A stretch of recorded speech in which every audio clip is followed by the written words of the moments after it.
Welcome back, folks, to WrestleRant, where I, Graham Giusta Matthews, break down all the pay-per-views that I watch on the WWE Network. The entire month of October is devoted to all No Mercy pay-per-views, and today I'm breaking down No Mercy 2001. So, of course, this was smack dab right in the middle of the Alliance and WWF angle, one of the worst angles of all time. The talent was there. What I noticed, though, in watching and reviewing all these other pay-per-views, from like SummerSlam to Unforgiven to No Mercy, the pay-per-views got gradually worse and worse and worse. Like, as soon as it was, like, established that the Alliance was not a threat, the pay-per-views sucked. SummerSlam, I thought, was very good.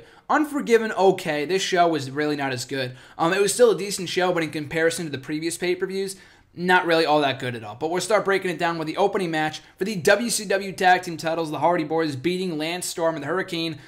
Not much storyline support. Storm and Hurricane were a very random pairing. Storm was ECW, Hurricane was WCW. I know it was the Alliance, so it was a combination of both companies.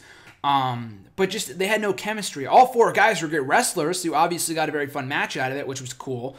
But other than that, though, it really didn't mean anything, because there was no feud there. The Hardy Boyz were having better matches earlier on in the year with the Dudleys and Edge and Christian, so really not one of their better matches that year. But it was fun for what it was, serving as a nice little opener to the show. And the Hardy Boyz, like I said, beating Storm and Hurricane to retain the WCW tag titles. After that, Test and Kane, standard singles match. Test from WCW, Kane representing WWF.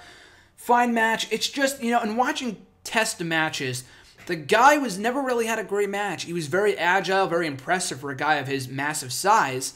But other than that, though, he really wasn't anything all that special in the ring, which is why I question why people thought he should have amounted more than he did. I thought he was perfectly fine in the mid-card. I never really could have seen him being taken seriously as a main event guy. I know he could have almost was on the verge of going to main event during the whole Triple H Stephanie angle.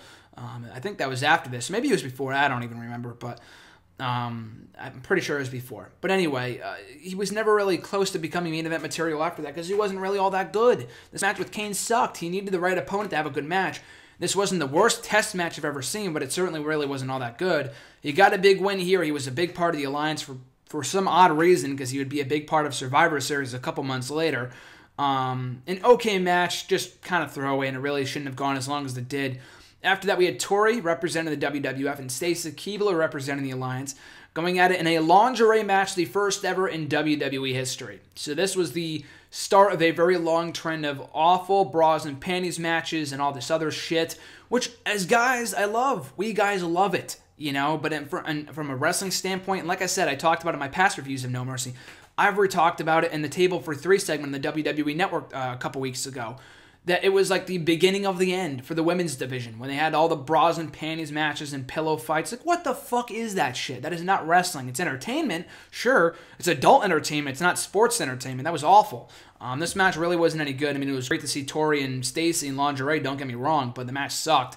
So really no surprise there. After that, though, the first truly great match of the night, in my opinion, a ladder match for the Intercontinental Championship, Edge representing WCW, or representing the WWF, and then Christian, unfortunately, representing the Alliance. So I talked about this in my Unforgiven review, that I thought it was great, like, oh, cool, a storyline going on during the Attitude Era, that going on in 2001 that was not about the Alliance. Awesome, that's great. And then someone tweeted me back saying, not so much that feud would get back, that would get involved, get entangled with the Alliance storyline in the weeks to come. I was like, fuck. And then watching this show, I watched the video package. I'm like, God damn it. They had Christian join the Alliance. Thankfully, no Alliance members got involved in the match, so it's kind of pointless that ever happened. But still, like, everything had to be about the Alliance. It was total bullshit. Like, I don't fucking care about the brand supremacy, because WCW got their asses whipped anyway, so it's stupid. But a great match, though. I mean, when you talk about the greatest ladder matches of all time, this match doesn't really get brought up in the conversation. Now, I wouldn't call it the greatest ladder match of all time, or even in the top 5, but it was a really good ladder match that I don't think gets the praise it deserves. I think the feud between Edge and Christian could be more iconic than it was remembered as. And maybe if they feuded in 2011 before Edge, abruptly retired, maybe they would have feuded again, which would have been awesome. But other than that, though, I feel like they could have done more with this feud by not dragging it down and muddling it with the whole fucking Alliance bullshit. But a very good match, though. Good story. Some more of a spot fest more often than not. Was just, random moves. It didn't really mean anything. But the best friend, story they were telling, former friend turning on the other. It made sense. Made for a good match. I enjoyed it. A very good match. And definitely one of the better matches on the show, considering the kind of lackluster undercard. And Edge, in the end, regaining the Intercontinental Championship. After that, the Dudley Boyz facing Big Show and Tajiri for the World Tag Team titles, for the WWF Tag Team titles, whatever. They retained the belts. Decent match, but Big Show Tajiri, much like Landstorm and Hurricane, no chemistry there. It was just all about the alliance bullshit. Love the Dudley Boyz, so it was cool to see them. I'm on a Dudley Boyz high right now. I have been for the last couple of weeks since they came back, or I guess the last month and a half or so since they came back to WWE. But this match wasn't really anything of consequence. It was really nothing of note at all. Dudley Boyz win, still tag team champions, Big Show Tajiri. I think Rhino came in at one point and speared Big Show, so kind of kicking off a mini feud between them. But yeah, the match really wasn't anything that caught your eye because it didn't really mean anything. It was just brand versus brand, and that's it. No story being told other than that. After that, The Undertaker taking on Booker T. I mean, the match was okay, but like the booking of Booker, no pun intended, I guess, was so asinine. Like, they could have made him into a star when he came in, when he attacked Stone Cold Steve Austin, but it was just one loss after the other. Like, he got his ass handed to him by Stone Cold on that night, or at least in the weeks after that. Lost to The Rock twice at SummerSlam, then again at Unforgiven. Even a 2-on-1 scenario with Shane McMahon in his corner, a part of the match. And then he loses to The Undertaker on this show. Look, who's going to look at him as a threat when the match only goes 13 minutes? He gets his ass handed to him by The Undertaker. He was not a threat. They ruined their biggest star in the invasion because they didn't have Goldberg, they didn't have Sting, they didn't have Hogan, they didn't have Nash, they didn't have Hall, they didn't have fucking anybody. So who the hell was going to stand up for WCW if their biggest star died? You know what I mean? Other than Angle. Other than Stone Cold Steve Austin, being a turncoat and joining the Alliance, other than that, they really didn't have any stars at all. That's why they had to have Stone Cold Steve Austin join the Alliance, because they didn't have anybody. They had no stars, and any stars they did have, they ruined, like Booker T. So not really a match that I would watch. I would suggest going out of your way to watch. After that, though, on the complete opposite, a great match between Jericho and Rock for the WCW Championship. Jericho, I mean, after really doing not much of note for most of 01, kind of feuding on and off with Stephanie McMahon, so he had that going for him, but he was randomly thrust right into the WCW title picture. A match between two WWF guys, so kind of defeated the purpose of the whole brand supremacy thing, but whatever. And Jericho, in the end, winning the WCW Championship, and The Rock would congratulate him afterwards because it was more Stephanie's fault for costing Rock the win than Jericho. But yeah, really good match. A big win for Jericho. He would lose the belt shortly thereafter, so he would not really benefit too much from this title reign, other than going on to become the inaugural undisputed champion in WWE history, which again was not a great reign because they booked him to look like shit. But anyway, I thought it was a really good match, very entertaining. Jericho and Rock have always worked well together, and another great match from the two on this show.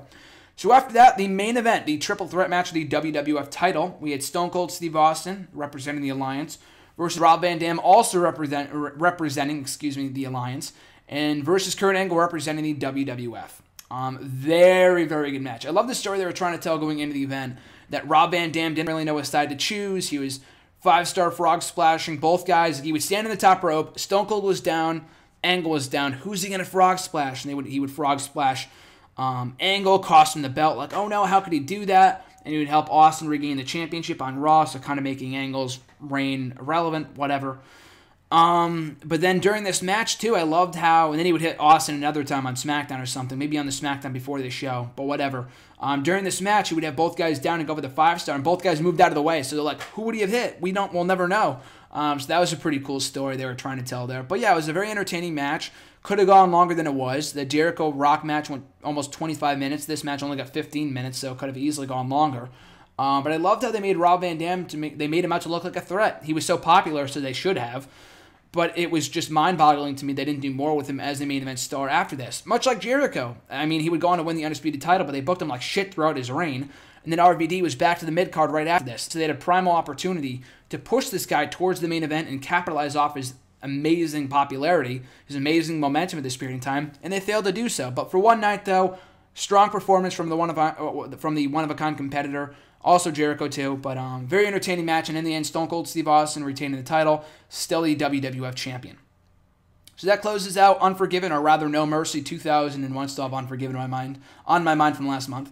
But a good show. I thought No Mercy 2000 was better, slightly more so. I mean, kind of on the same level. I thought it was good.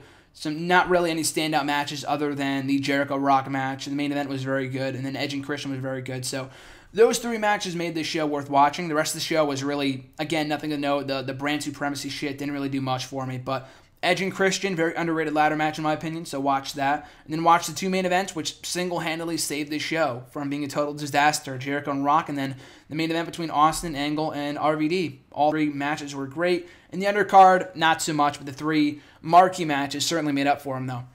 So I give the show a thumbs up. Watch it for those three matches. If you're not an Alliance fan or not an Invasion Angle fan, then don't watch the show. But it does have its moments, so I will point that out. But fun watching it, though. I mean, I'm having fun watching these No Mercy shows, so I'm looking forward to reviewing and watching No Mercy 2002 for, I don't even know when this is going up. I'm taping this so far in advance, I don't even know. But the next review will be No Mercy 2002, which is a great show. I said I will be watching. I already have watched it. I watched it a couple days ago. So I look forward to reviewing that here on the channel in my next video, talking about Undertaker and Brock in a Hell in a Cell match, one of the greatest cell matches of all time. Kane versus Triple H in an IC title for WWE title match, or the World Heavyweight title rather. And also at that show we had another great match in that show too. The tag team title match, the finals of the tag team tournament between Benoit and Angle versus Edge and Rey Mysterio. Just another amazing match, which I'll get to also in that review. So stay tuned for my review of No Mercy 2002 coming up in my next video. But in the meantime, in the between time, you guys can catch me on social media, on Twitter at WrestleRant, on Facebook at facebook.com/graham.jusum.matthews. Check out the website at nextwrestling.net and be sure to like, comment, share, and subscribe. All support is greatly appreciated. As always, guys, thank you for watching. Thank you for listening. Enjoy the rest of your week. I'm Graham Matthews, and I'll catch you guys down the road.